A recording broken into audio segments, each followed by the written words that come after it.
মিন ক্বাবলু ওয়া ফি হাযা, এই কিতাবেও তোমাদের নাম মুসলিম রাখা হয়েছে। কেন? কেন? লিয়াকুনার রাসূলু আলাইকুম শাহীদা, যাতে আমার রাসূল তোমাদের জন্য ময়দানে সত্যর সাক্ষী হিসাবে, সুপারিশকারী হিসাবে দাঁড়াতে পারে। আর তোমরা আমার বাছাই করা ব্যক্তি যারা, লিতাকুনু শুহাদা আলান নাস, সাধারণ আম জনতার জন্য তোমরাও সাক্ষী হয়ে থাকবে। শোনো, তোমাদের দায়িত্ব কি? ফাকিমুস সালাত, নামাজ কায়েমের প্রাণান্তকার চেষ্টা চালাও, বাড়িতে, ঘরে, মাঠে, ময়দানে, বাইরে, সব জায়গায়। আবার জমিনে নামাজ প্রতিষ্ঠার জন্য ফাকিম আদেশ করে বলছি, ফাকিমুস সালাত, নামাজ কায়েমের আন্দোলন চালিয়ে দাও। ওয়াতুজ যাকাত, যাকাত আদায়ের ব্যবস্থা করো। আর ওয়াতাসিমু বিল্লাহ, আমাকে আঁকড়ে ধরো। সূরা আল ইমরানের 101 বলা হচ্ছে, ওয়াতাসিমু বিহাবলিল্লাহি জামিআন ওয়া লা তাফাররাকু, তোমরা সম্মিলিতভাবে আল্লাহর রজ্জুকে আঁকড়ে ধরো, বিচ্ছিন্ন হয়ো না। আর এখানে সূরা হজ্জের শেষ আয়াতে বলা হচ্ছে, ওয়াতাসিমু বিল্লাহ, আমি আল্লাহকে ধরো, অর্থাৎ ইব্রাহিমের তরিকা মেনে এসে আমি আল্লাহর জন্য ফানাফিল্লাহ হয়ে যাও। তোমাদের জাতির পিতা যেভাবে আমার জন্য ফানাফিল্লাহ হলো, আমি যখন যা বললাম তখন তিনি তাই করলেন, পিছনে মোটেও তাকাননি। ওয়াতাসিমু বিল্লাহ, আমার জন্য ফানাফিল্লাহ হয়ে যাও। হুয়া মাওলাকুম, এই মাওলারে চেনো, আমি তো তোমাদের সেই মাওলা। নেমাল মাওলা, আরে এই মাওলা কতই না ভালো। ওয়া নেমান নাসির, আরে সাহায্য পেতে চাও, আমার কাছে ধন্য দাও। সম্মানিত দিনের ভাইরা আমার, সম্মানিত মুসল্লিয়ানে কেরাম, আল্লাহ রাব্বুল আলামিন ইব্রাহিম আলাইহিস সালামকে নিয়ে বলছেন যে, ওয়া ইন্না মিন শিয়াতিহি ইব্রাহিম, নিশ্চয় নূহের পথের অনুসারী আরেকজন ব্যক্তি ছিল ইব্রাহিম। ইদ জা রাব্বাহু বিকলবিন সালিম, যখন তিনি প্রশান্ত আত্মা নিয়ে জমিনে চলা শুরু করলেন। কলবিন সালিম বলতে যে হৃদয়ের মধ্যে, যে আত্মার মধ্যে ন্যূনতম কোন প্রকার লেশ নেই, কালিমা নেই, হিংসা নেই, বিদ্বেষ নেই, মারামারি নেই, পরের ক্ষতি করার কোন আকাঙ্ক্ষা চিন্তা মাথায় নেই, সে আত্মাকে বলা হয় কলবে সালিম। কলবে সালিম আত্মা আছে কিনা মানুষের?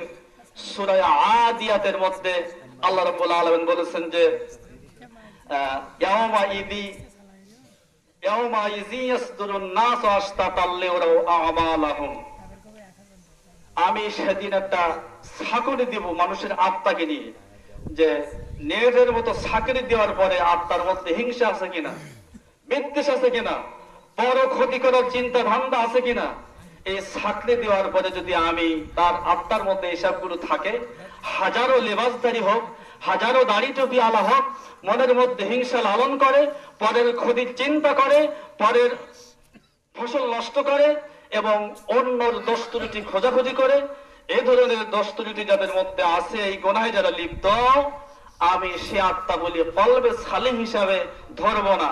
আর এই আত্মাদের থেকে ফেরেশতারা পিছিয়ে যাবে। আর যারা কলবে সালিম আত্মা হবে, ফেরেশতারা বলবে, ইয়া আইয়াতুহান নাফসুল মুতমাইন্না, ও আল্লাহর প্রশান্ত নিবেদিত নিষ্কলুষ আত্মা, ইরজিই ইলা রাব্বিকি রাদিয়াতাম মারদিয়া, এসো, এসো আল্লাহর জান্নাতে এসো। ফাদখুলি ফি ইবাদি, যার জন্য তোমার দুনিয়ায় চেষ্টা ছিল, ওয়াদখুলি জান্নাতি, এই সে জান্নাত, তুমি এখানে প্রবেশ করো। সম্মানিত হাজিরিন, ইব্রাহিম আলাইহিস সালাম ইদ ক্বালা লিআবিহি কওমিহি মাযা তা'বুদুন, আবার বড় একটি পূজার সময় পিতার সঙ্গে দেখা হলো, দাওয়াতি কাজ শুরু করলেন। যখন তিনি তার পিতাকে বললেন, যাদের ইবাদত করো তারা তো তোমাদের হাতে বানানো খোদাই করা, আইফকান আলিহাতান দুনাল্লাহি তুরিদুন, আল্লাহর জমিনে আল্লাহর হুকুম বাদ দিয়ে মানুষের বানানো আইন এবং তোমাদের বানানো পুতুল পূজা নিয়ে তোমরা ব্যস্ত আছো কেন? এটা পরিহার করো। ফামা আযান্নুকুম রাব্বিল আলামিন, তারা তাকে পরিত্যাগ করলো। তিনি বললেন, আমি আল্লাহর দিকে চললাম। ফানাজারা নাজরাতান ফিন নুজুম, তারা বলল, ইব্রাহিম শোনো, আমাদের এই বড় পার্বণে, বড় মেলায় তোমাকে যেতে হবে। ফানাজারা নাজরাতান ফিন নুজুম, চলো আমাদের সাথে, আমাদের বংশের ছেলে, তুমি বিগড়ে যাও কিভাবে? আমরা সব এক দলে, তুমি কেন একমুখে চলছো? তিনি বললেন, ফাকালা ইন্নী সাকিম, আমি মানসিক ভাবে অস্বস্তি বোধ করছি। ফাতাওয়াল্লাহ আনহু মুদবিরিন, তখন তারা সব তাকে রেখে চলে গেল। ফারাগা ইলা আলিহাতিহিম ফাকালা আলা তাকুলুন, এই সুযোগে তিনি মন্দির ঘরে ঢুকলেন, দেবালয়ে ঢুকলেন, ঢুকে বললেন ফাকালা আলা তাকুলুন, কি ব্যাপার, সামনে অনেক খাবার দেখছি, রসগোল্লা, ডাব, আনারস ইত্যাদি, এগুলো খাচ্ছ না কেন? আলা তাকুলুন মা লাকুম লা তানতিকুন, হলো নাকি তোমাদের, খাচ্ছ না কেন? ফারাগা আলাইহিম দরবাম বিল আমিন, কয়েকটা কথা বলার পরে তিনি হাতুড়ি নিয়ে, লাঠি নিয়ে দরবাম বিল আমিন, মূর্তিদের কাঁধে আঘাত করলেন এবং কাজ করে ফেললেন। বলেন, মুসলিম জাতির পিতা তিনি মূর্তি ভাঙলেন না গড়লেন? কোরআনে আছে? আমরা যারা গোড়ার দলে আছি, কোরআন বিরোধী হবে কিনা? হবে কিনা বলেন? ভালো করে বসেন। কেউ বলে যে মানে যেটা জান্নাত সেটাই নরক, যেটা জান্নাত সেটাই স্বর্গ। কেউ বলে আনন্দ, কেউ বলে ফুর্তি, আর কেউ বলে ভাস্কর্য, আমরা বলি মূর্তি।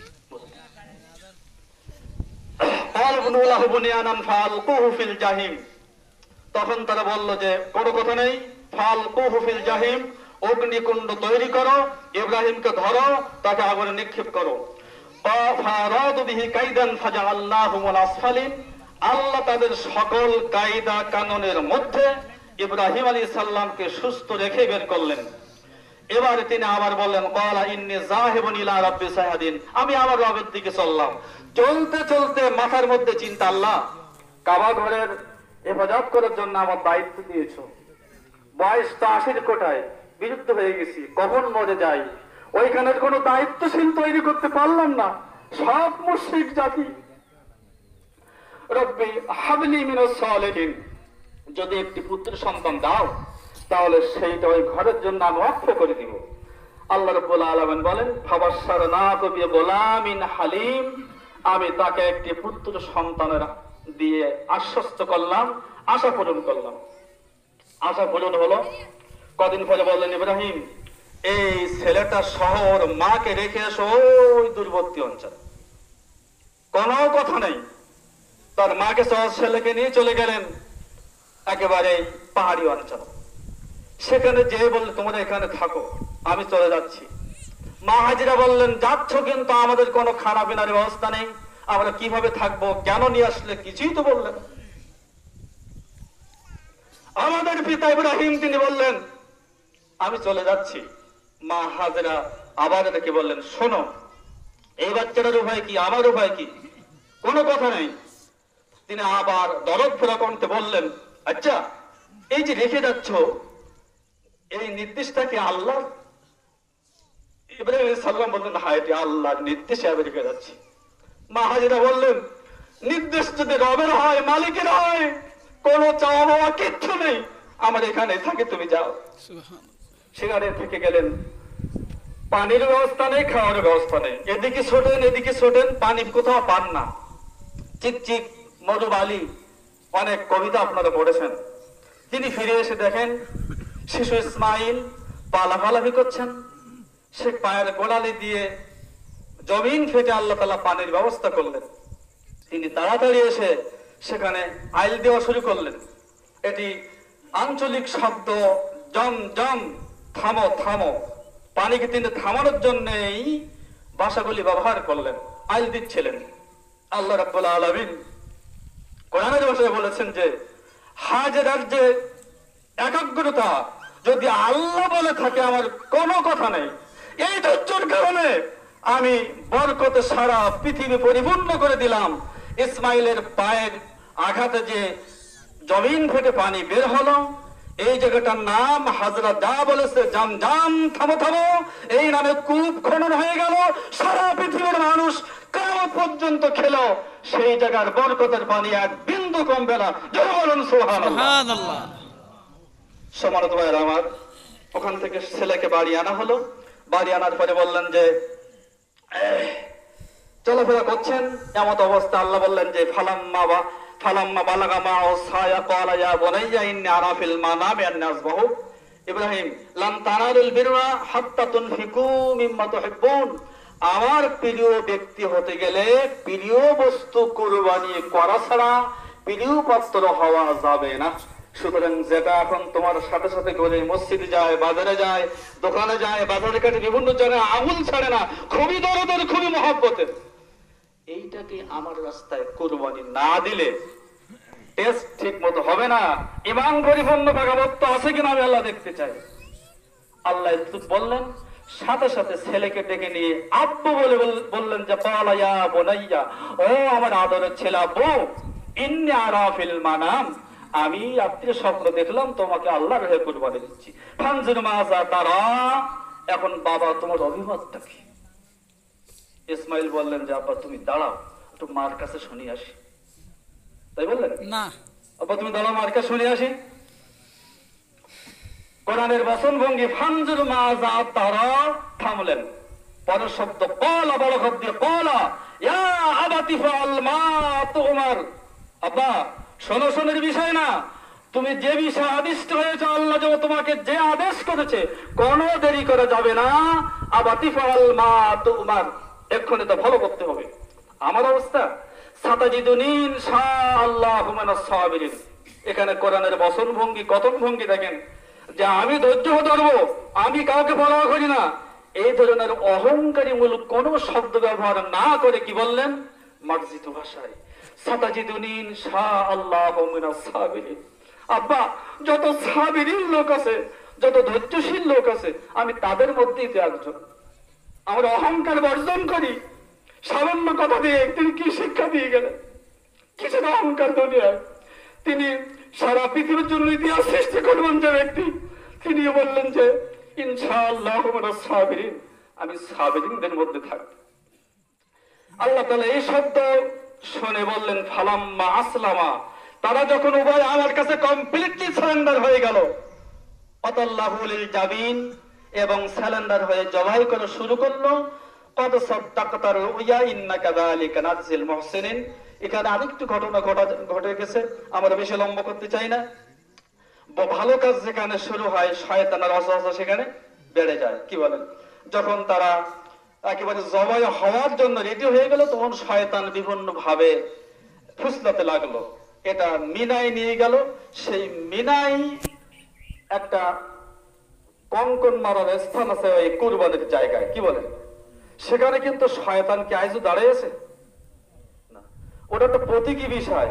শয়তানের জায়গায় একটা থাম্বা বানানো আছে, সেই থাম্বা হাজিরা যায়, জুতু মারে, ডেলা মারে, পাথর মারে, ছাতি মারে, কিছু না বলে মোবাইল চালি মারে, আবেগের চট। কি বলে? কিন্তু ও শয়তান হাজির পকেটে উঠি বাংলাদেশে আসে কিভাবে? ওখানে শয়তানের গায়ে পাথর মেরে আসে, বাংলাদেশে শয়তানের সাথে মিলে দল করে কিভাবে আল্লাহ যায়। কথা ক্লিয়ার? এজন্য উভয় যখন জমায়ের জন্য একমত হয়ে গেল, আল্লাহ বলেন এইবার আসলামা, ইসলাম গ্রহণ হয়েছে, একেই বলে ইসলাম। কমপ্লিটলি সারেন্ডার হতে পারলেই সব ক্ষেত্রে তাকে বলা হয় মুসলিম। আল্লাহ তাআলা আসমান জান্নাত থেকে দুম্বা পাঠাই দিলেন। দুম্বা পাঠাই দিয়ে সেটি জবাই হয়ে গেল। জবাই হওয়ার সময় আল্লাহ রাব্বুল আলামিন বললেন কদ সাদ্দাকতা রুইয়া ইন্নাকা যালিকা নাজিল মুহসিনিন। যারা মুহসিন হয় আমি তাদের এভাবেই পরীক্ষা পাশ করাইনি। মুমিনিন, মুসলিমিন, মুত্তাকিন, তারপরে মুহসিনিন, একেবারে সবচেয়ে সুপারলেটিভ ডিগ্রি মুহসিন। আল্লাহ বলছেন যে মুহসিন ব্যক্তিদের আমি এভাবেই পাশ করাই। পাশ করানো হয়ে গেল। আল্লাহ রাব্বুল আলামিন বললেন ওয়াতারাকনা আলাইহি ফিল আখিরিন, আখিরি জামানা পর্যন্ত ইব্রাহিম তোমার এই নিয়ম আমি চালু রেখে দেব। এই যে সন্তানের পরিবর্তে পশু কুরবানি, ওয়াতারাকনা আলাইহি ফিল আখিরিন, কিয়ামত পর্যন্ত এটা তোমার মাধ্যমে চালু হয়ে গেল। সেজন্য তুমি তো মুসলিম জাতির পিতা। এরপরে খেয়াল করুন, এরপরে আল্লাহ রাব্বুল আলামিন নিজেই যেন কোরআনের বচন ভঙ্গিতে এমন বলা হচ্ছে সালামুন আলা ইব্রাহিম, ইব্রাহিম তোমাকে সালাম, ইব্রাহিম তোমাকে সালাম। আমার জন্য যে দৃষ্টান্ত সারা পৃথিবীতে উত্থাপন করেছো, ও সালামুন আলা ইব্রাহিম, তোমার জন্য সালাম। সম্মানিত ভাইরা আমার, আমরা আসুন আজকে ঈদুল আজহার খুতবার মাধ্যমে শিক্ষা গ্রহণ করি। আমরা আল্লাহর জন্য সবকিছু যিনি করতে পারলেন, আমাদের মুসলিম জাতির পিতা, আমরা তারই সুন্নাত, তারই আখলাক, তারই নিয়ম প্রথার পালনের মাধ্যমে তার দোয়ার বরকতে বিশ্ব নবী সাল্লাল্লাহু আলাইহি সাল্লামকে আল্লাহ তাআলা পাঠিয়েছেন। আমরা তার আদর্শ গ্রহণ করি, মহাগ্রন্থ আল কোরআনকে ধারণ করি।